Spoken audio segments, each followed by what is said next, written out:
And I never want that to happen. Like mistakes can happen, and missteps have happened. But we got to make sure our babies and our special ed babies are being given what they're supposed to have, because by law they're supposed to have what they need, the funding, the resources, and the services. That's what our base supposed to have. So thank you. Ladies and gentlemen, T.D. Lenore. How about him? Hey, let's give him a hand. He's been on our show before. Don't forget, they'll all be coming back on July the 23rd. That's our tentative date on WTMP for the 2-hour show. And although we're not asking it tonight, we want all the school board members, candidates running, to be completely aware. One of the things we're going to really question you all about is where you all stand on redistricting. Because whether you like it or not, the school system is going to have to be rezoned. It is. So we're going to give you a break tonight because we're in a laid-back setting, and we ask you that question, you may sell out the bar. So with that, we thank TD, and let's bring up the Reverend Thomas Scott. Come on, thank you. Let me have one thing I want to leave everybody with. I don't think in my campaign, this is a God's campaign, so I tell everybody I don't apologize for what God has sanctioned his campaign. I'm anointed, not appointed. Understand that I'm on a mission, not the position. But let me leave you with this. I'm the MVP. Yes, most valuable player, but a brother needs money, your votes, and your prayers. Thank you very much. Vote T.D. Lenore, School Board District 5. Thank you very much. All right. Now that was a sermonette, and now we and you know, we have fun. We don't beat down anybody or let's talk about it, show anything like that. We're not going to do it even in the community forums. And I urge any group that's having community forum, stick with the issues, the policies, the practices, the procedures, and the proposals.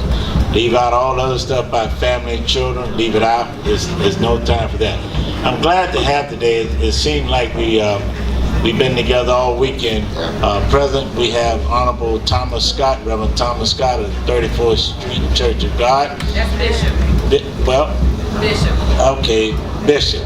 Do you expect me at my age to remember all of that? Do you really do that? But anyway, and we had a good time with him. He was on yesterday as he took the lead to make sure, as my co-host, that we present to the community, Corey, all of the after-school activities and all. And so we're glad that he came down to the Jazz House. And we want to thank the Jazz House for allowing the Chamber of Commerce and WTNP to host this forum. Reverend, Bishop, Honorable former County Commissioner, former County Commission Chairman, former City Council member. Now, you don't need the office, but tell us why you decided to run again. Well, thank you. First of all, I think my experience speaks for itself. Served 10 years on the County Commission, 4 years on City Council. Served 3 terms as Chairman of County Commission and 3 terms as Chairman on the City Council. You know, one of the things that's very important for us in our community is to have representation that brings leadership to the Board of County Commission and who understand the issue and who don't mind voting for what is right and what is best for the community. That's what we need on the Board of County Commission. And so I have that experience.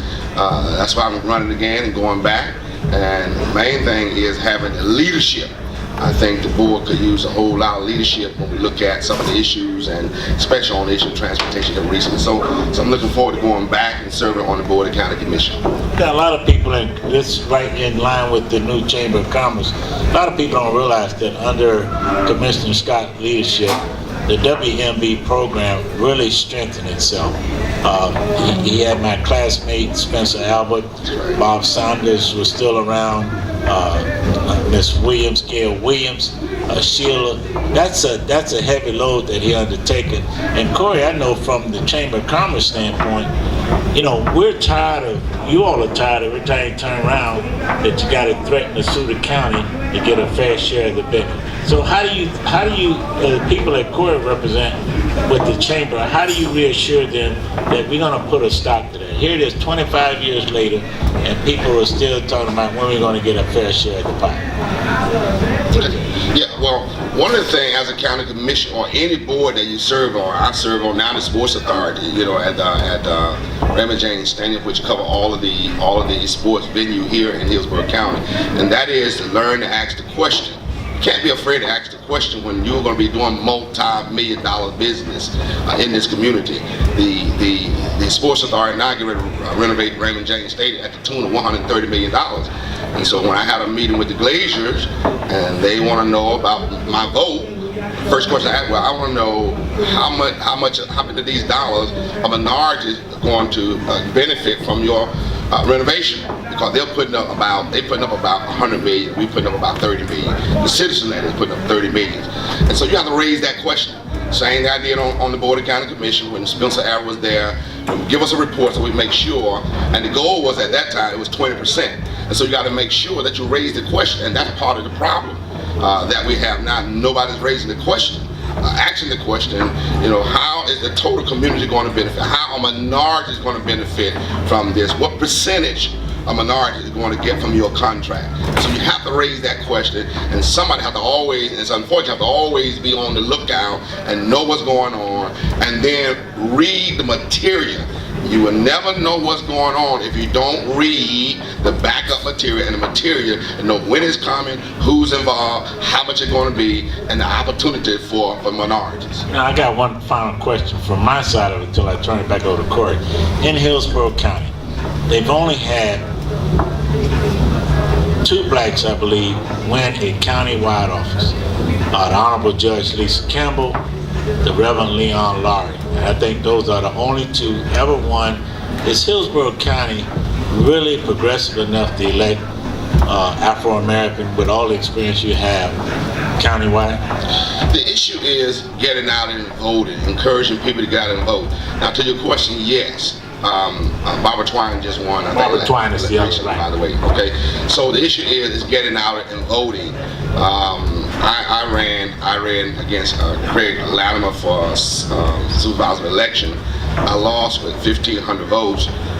In River Grove, there are 5,000 registered voters and only 478 turned out. So my point is, you got to get your constituents out to vote. People got to get out and vote for the candidate of their choice. So even in the primary, are you aware that only about 12% is going to turn out in the primary? And so therefore, what you're talking about a low voter turnout. And so therefore, it's important to try to hit those people, what we call super voters and all of that, in order to get them out. But more people turn out in the general election during the presidential cycle, or presidential race. So it's important to get people out and get them vote. But to your question, yes, African American, Latina can win countywide. All right, you heard it, Corey. You got a closing question for him? A couple things. People in the community hear your name, they see your picture, but who is Thomas Scott? I honestly, I don't know. I hear your name and I see, my kids went to your school growing up, but who is Thomas Scott? Well, you can answer that from 2 perspectives. One, as a pastor, a clergy at 34th Street Church of God. I came here 36 years ago as a young man, 22 years old, 62, going on 63 now, and built a new facility. We started with about 40 members. Now we're up to about 800, 900 members.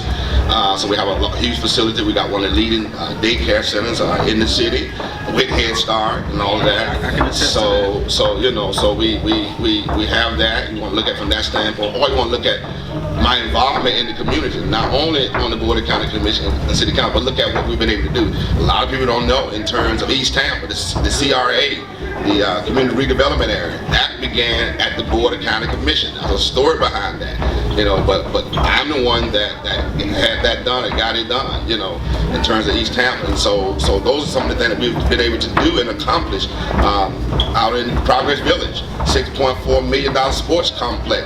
That's a result of my involvement and participation.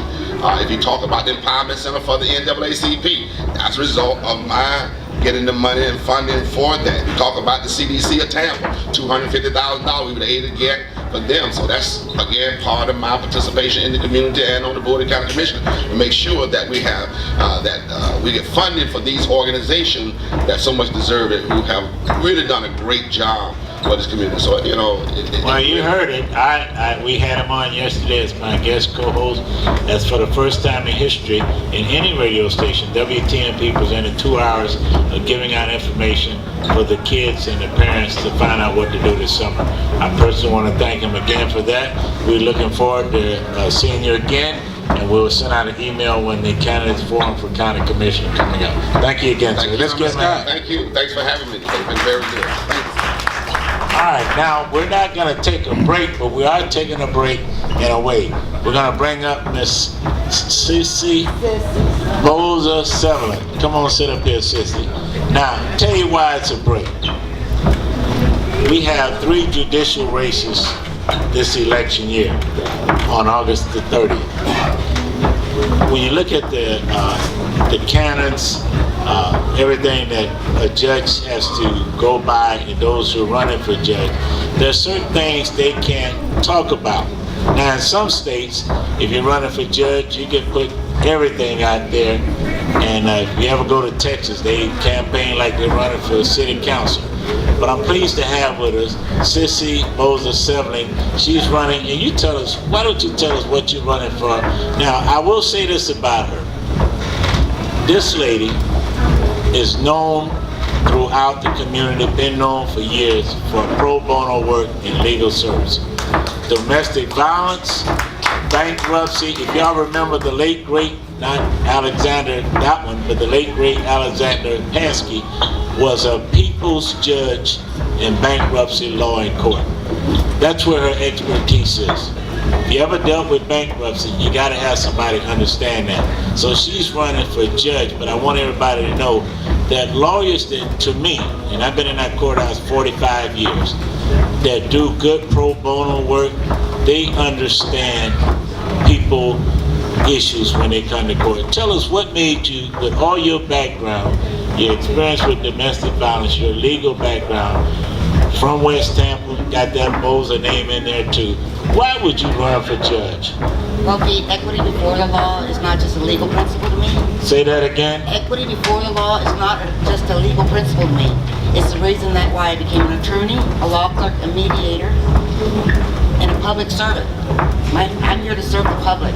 Now this is now obviously with judges, they can speak to Chamber of Commerce events, but because the way everything is set up, they can't promise Chamber of Commerce minority contracts or anything like that. That's why it was a good time to take a break. But you're known for working with families with